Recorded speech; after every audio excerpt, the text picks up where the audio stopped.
مرا میبرن میسوزانن درم دیوار کرمل میمونن برای بسیاری ها افتخار بود که قبرش درم دیوار کرمل باشه. استاد غفور گفتن التماس مرا درم اینجا گور کنید. نه خب امریکا را مونده اما قشلاق حیات کنی.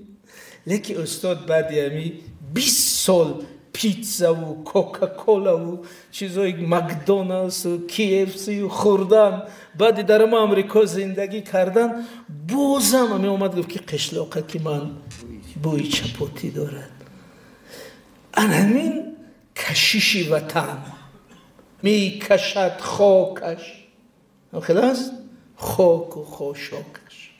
همین وطنی استاد بازار صابر است. من یک خاطره میگم در جنبه است که من خانه استاد بازار صابر در شتات واشنگتن شهر سیاتل رفتم. 2 روز اونجا بودم. وقتی که ما رفتیم واشنگتن، شتات واشنگتن، این شهر واشنگتن است، در خود شمال امریکا در ساحل اقیانوس آرام در سرحد کانادا است. شتات واشنگتن، شهر واشنگتن، پایتختش شهر سیاتل.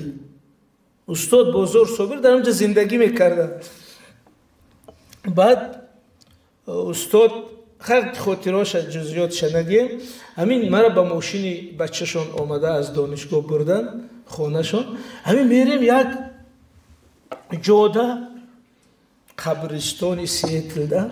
میگه که اینجا بیست. میگه من همه عبدالله ده قبر من نشان تیم. استاد همه خیلی زمینی 6 متر 4 متر خریدن اویلوی. که من اینجا قبر من میشد ایجاد ای امریکا ده زمین میخری وگرنه در همون مردد بسوی میموند. یعنی استاد قبرش خریده بود. بعد یک گپ گفت که همین ششتگی هم در خونه همین قدر پیر شده مکو. یادی تاجیکستان میکنن که همین کودکان نبیره میگن که اکنون گفتن این دیوانه شده است میفتن نبیره هاش. خود استاد گفتن که همین من میگم فیض‌آباد انا این زمان در چارچوبی چی بود در گوگومی چشم من باری دیگر سورگردانی کمپیری نزاکت رو نگرم. خیلی خلاص میگم اینا رو میخونم این نبیرو میگن این دیوانه شده بابای ما. خیلی چون که استاد هم کتابش هم خیلی نام داره با چمیدن با چشیدن. چرا؟ اینه که استاد وطن شناسیش یک وطن شناسی ایدئولوژی سیاسی نبود. وطن شناسی بازار صابر وطن شناسی زنده یک انسان با هر برگ دوامی شیرشیری برگی علف هاست. هجای و حرف من در شعر آزاد بود. غزلهای مرا در شب دروها منو شب باده ها کرده ایجاد. یعنی از درونی انمی طبیعت برآمده است. تو آخری عمر همیشه رهاش نکرد و میگفت مرا تاجیکستان بریم. من تاجیکستان میرم و بنابراین همون میکشد خاکش خاک و خاشاکش نیروی وطن است و این دیار است که همین خیلی وطنداری ما رو در همین شکل افاده کرده است. بنابراین من میخواستم که همین روحیه در همه ما باشد. یک مثال دیگر هم میگم که اشکای من همیشه میبره. همین مردن استاد غفورов اگر بگویم بسیار فاجعه است. استاد غفورov در آخر بیماری سرطان گرده شده بودن. وقتی که دکترها تشخیص میکنن که پروفسور مرادوف زنده بودن، ولی این پسرش علیشیر مرادوف در چی از بیمارستان مدگرداک، پدر همین کس مرادوف مختار مرادوف همین کس طبیبی استاد ترسوزاده و غفورov بوده. خلاصه همین استاد غفورov بیماری سرطان میشه. دکترای مسکو میگن که 2 ماه یا 3 ماه پس میمرد. همین میفهمن.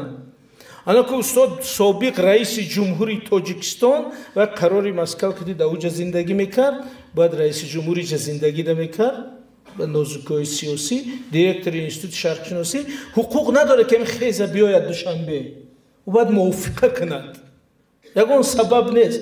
همین استاد غفورov یک کنفرانسی تشکیل میکنن رشد شرق شناسی در تاجیکستان شوروی. خیلی نامش میگذره.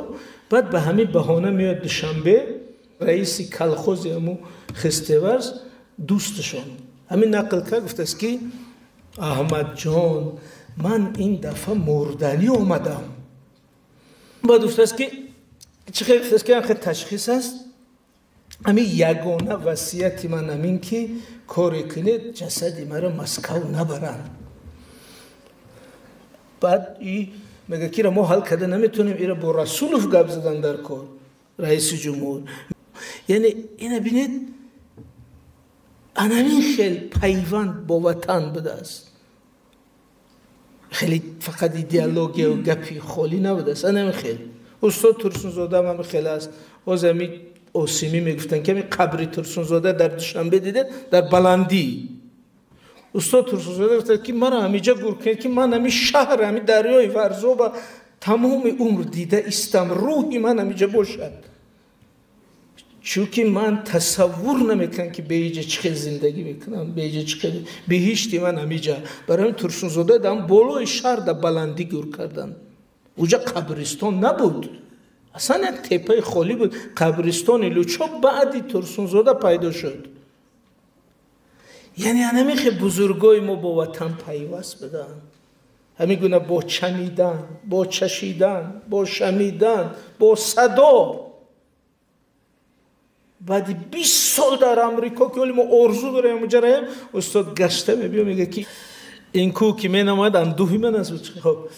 خب ببینید همین بازگشت معناش این بود که وطن رها نمیکند آدم اگر در متن او آگاهانه کلام شده باشیم. بنابراین من میخواستم که به همه شما همین روحیه بلند و این پیام وطن دوستی فیض‌آباد در تمام ملت ما زنده باشد و شما هم در دامن همین وطن آزاد و آسوده صاحب همین افکار وطن دوستی باقی مانید. تشکر. این صحبت‌های من بود.